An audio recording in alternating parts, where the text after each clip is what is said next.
Hello friends, good morning. Roma's daily ব্লগে তোমাদের অনেক অনেক ওয়েলকাম। তো দেখো আমি এই যে চলে আসছি আমি আমার বাগানে। তো এগুলো হলো বেলফুল গাছ, কি সুন্দর তাই না বলো?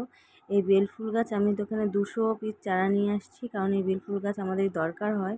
তো দেখো কি সুন্দর লাগছে, আর সকালবেলা দেখলে মনটা এতই ভালো লাগে বলার মতন না। আর এই দেখো আমি চলে আসছি ঘরে, এখন এই সকাল 5টা বাজে। আমি ঘরে উঠে প্রথমে আমি এই যে ঘরটাকে খুব সুন্দর করে পরিষ্কার করে তারপর ভাবছি একটু বাজারে যাব। তো দেখো আমি এই যে রাত্রিবেলা আমাদের মালাটা গাঁথা হয় তো ফুলের ব্যবসা, তো এই জন্য ঘর একটু পরিষ্কার করতে অনেকটাই টাইম লাগে। তো আমি এই পাটিটা তুলে নিয়ে আমি সমস্ত ঘর ভালোভাবে খুব ভালোভাবে পরিষ্কার করছি। তো এরপরে আমি ঘর মুছে নেব, কিন্তু আমি ঘরটা খুব সুন্দর করে ঝাড় দিই, কারণ মোছার আগে ঝাড় না দিলে হয় না। আর এদিকে দেখো আমি বাজারে চলে আসছি। একদম মনের মতন।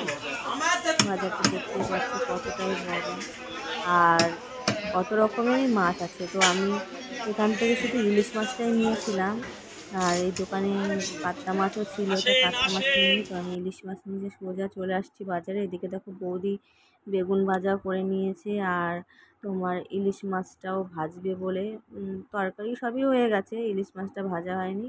তো আমাকে বললো যে তুমি তাহলে ইলিশ মাছটা ভেজে নাও, আর আমরা খেতে থাকি। গরম গরম ইলিশ মাছ খুবই ভালো লাগবে। তো দেখো আমি এই যে ইলিশ মাছ ভাজা বসিয়ে দিয়েছি, আর আর এই ইলিশ মাছটা হয়ে গেছে, আর কিছুটা ইলিশ রয়েছে সেটাও ভাবছি এখন একটু ভেজে রাখবো।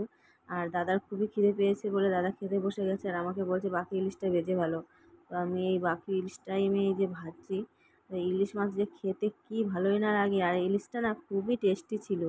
আর মনটাও মানে এত ভালো লাগছে খেয়ে, মানে বলার মতন না। তোমরা যদি খেতে তাহলে বুঝতে পারতে এত ভালো ছিল ইলিশটা।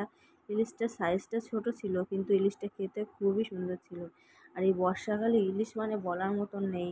ইলিশ মানে আর কি বলবো তোমাদের, ইলিশ মাছ আমার এত ভালো লাগে। আর বৌদি আর আগের দিন সে ইলিশ মাছ ছিল, ওইটা দিয়ে এই শাপলা দিয়ে ইলিশ মাছের মাথা দিয়ে করেছিল, আর একটু চিংড়ি মাছও দিয়ে দিয়েছিল। আর এদিকে দেখো আমি রেডি হয়ে গেছি, অরিত্র এখন স্কুলে যাবে। তো আমি স্কুল থেকে এই যে দেখো আমি সোজা বাড়ি চলেও আসছি। এদিকে এসে আমি ফ্রেশ হয়ে নিয়েছি, এখন আমি আবার দুপুরে খাওয়ার জন্য যাচ্ছি। দেখো দুপুরে রান্না করেছিল এই যে পটল দিয়ে রুই মাছ দিয়ে আলু দিয়ে তরকারি করেছিল, আর শাক ভাজা করেছিল, আর এটা হচ্ছে তোমার ঝিঙ্গে না, চিচিঙ্গা টাইপের, ওটা তোমার ইলিশ মাছের মাথা ছিল, তাই দিয়ে করেছে। এখন আমরা এই যে দেখো খেতে বসে পড়েছি দুপুরবেলা।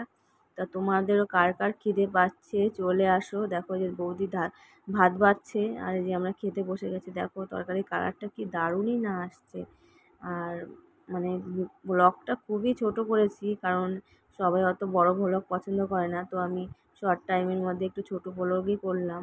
তো এই যে আমার বাবাও খাচ্ছে, দাদাও খেতে বসেছে, বৌদিও খেতে বসেছে, অরিত্রও খেতে বসেছে। তো এখন দেখো সন্ধ্যার টাইম, এই যে তা সন্ধ্যার সময়ও দাদা এই যে চাউমিন নিয়ে চলে আসছে। সন্ধ্যার সময় কিছু না কিছু থাকবেই, বিরিয়ানি বলো, চাউমিন বলো, চপ বলো, রোল বলো। এই ছেলে আছে এর জন্য ওরাও খাবারগুলো নিয়ে আসে। তো আমরা দেখো যে চাউ নিয়ে আসছে কিনে। তো আমরা এখন সবাই সন্ধ্যার সময় একটু চাউমিন খাবো, আর মা বাবা একটু চা খাবে। তা আমরা এই বৌদি দেয়াদি করে চাউমিন, বেশিরভাগ টাইম উনি ভালো পারে, বৌদি খুব ভালো পারে মানে সবাইকে ভাগ করে দিতে। বৌদি এই চাউমিনটা ভাগ করছে। দেখো আমার ভিডিও যদি তোমাদের ভালো লেগে তাহলে তোমরা অবশ্যই কমেন্ট করে জানিও, আর সবাই অবশ্যই একটু সাবস্ক্রাইব করো। অনেক অনেক ধন্যবাদ।